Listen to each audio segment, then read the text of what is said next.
بسم اللہ الرحمن الرحیم۔ الصلاۃ والسلام علیک یا رسول اللہ وعلی آلک و صحبک یا حبیب اللہ۔ بغداد شریف کا ایک تاجر اولیاء کرام رحمہ اللہ تعالی سے بہت ہی بغض رکھتا تھا۔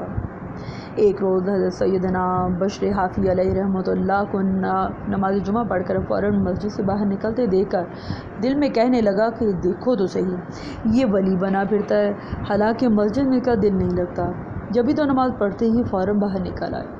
وہ تاجر یہی کچھ سوچتا ہوا اور کہتا ہوا ان کے پیچھے پیچھے چلنے لگا۔ حضرت سیدنا بشر حافی علیہ رحمۃ اللہ الکافی ایک نان بائی کی دکان سے روٹی خریدی اور شہر سے باہر کی جانب چل پڑے۔ تاجر کو یہ دیکھ کر اور بھی غصہ آیا اور بولا، یہ شخص محض روٹی کے لیے مسجد سے جلدی نکل آیا ہے، اب شہر کے باہر کسی سبزہ زار میں بیٹھ کر کھائے گا۔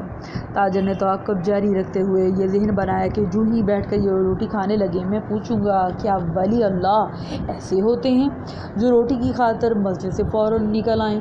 چنانچہ تاجر پیچھے پیچھے چلتا ہوا حتیٰ کہ حضرت سیدنا بشر حافی علیہ رحمۃ اللہ کسی گاؤں میں داخل ہو کر ایک مسجد میں تشریف لے گئے۔ وہاں ایک بیمار آدمی لیٹا ہوا تھا۔ حضرت سیدنا بشر حافی اس بیمار کے سرہانے بیٹھ کر اسے اپنے مبارک ہاتھوں سے روٹی کھلانی شروع کر دی۔ تاجر یہ معاملہ دیکھ کر حیران ہوا، پھر گاؤں دیکھنے کے لیے باہر نکلا۔ تھوڑی دیر کے بعد جب دوبارہ مسجد میں آیا تو دیکھا کہ مریض وہیں لیٹا ہے، مگر حضرت سیدنا بشر حافی وہاں موجود نہیں۔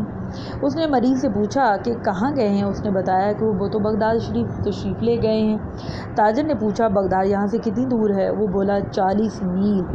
تاجر سوچنے لگا، میں تو بڑی مشکل میں پھنس گیا، ان کے پیچھے اتنی دور نکل آیا اور تعجب ہے کہ آتے ہوئے کچھ پتہ ہی نہ چلا، مگر اب کس طرح واپسی ہوگی؟ پھر اس نے پوچھا کہ اب دوبارہ وہ کب یہاں تشریف لائیں گے؟ بولا اگلے جمعہ کو۔ ناچار تاجر وہیں رکا رہا۔ جب جمعہ آیا تو حضرت سیدنا بشر حافی رحمۃ اللہ الکافی اپنے وقت پر تشریف لائے اور مریض کو روٹی کھلائی۔ رحمۃ اللہ علیہ نے اس تاجر سے فرمایا، آپ کیوں میرے پیچھے آئے تھے؟ تاجر نے عاجزی کے ساتھ عرض کی، حضور میری غلطی تھی۔ فرمایا، اٹھیے اور میرے پیچھے پیچھے چلتے آئیے۔ چنانچہ وہ حضرت کے پیچھے پیچھے چلنے لگا اور تھوڑی دیر میں بغداد شریف پہنچ گئے۔ حضرت سیدنا بشر حافی علیہ رحمۃ اللہ کافی کی زندہ کرامت دیکھ کر بغداد کے تاجر نے اولیاء کرام کے بغض سے توبہ کی۔ میٹھی میٹھی اسلامی بہنوں، مسلمان کے بارے میں بدگمانی حرام ہے۔ سرکار اعلیٰ حضرت امام اہل سنت مولانا امام احمد رضا خان علیہ رحمۃ الرحمن نقل فرماتے ہیں، خبیث گمان خبیث دل سے پیدا ہوتا ہے، خصوصاً اللہ والوں کو کبھی بھی حقارت کی نظر سے نہیں دیکھنا چاہیے، کیونکہ بعض اوقات بدگمانی کی سزا دنیا میں ہاتھوں ہاتھ بھی مل جاتی ہے۔ اللہ تعالی ہمیں اپنے اور اپنے پیاروں اور ہر طرح کے اشخاص کی بدگمانی سے بچائے، آمین۔ الصلاۃ والسلام علیک یا رسول اللہ وعلی آلک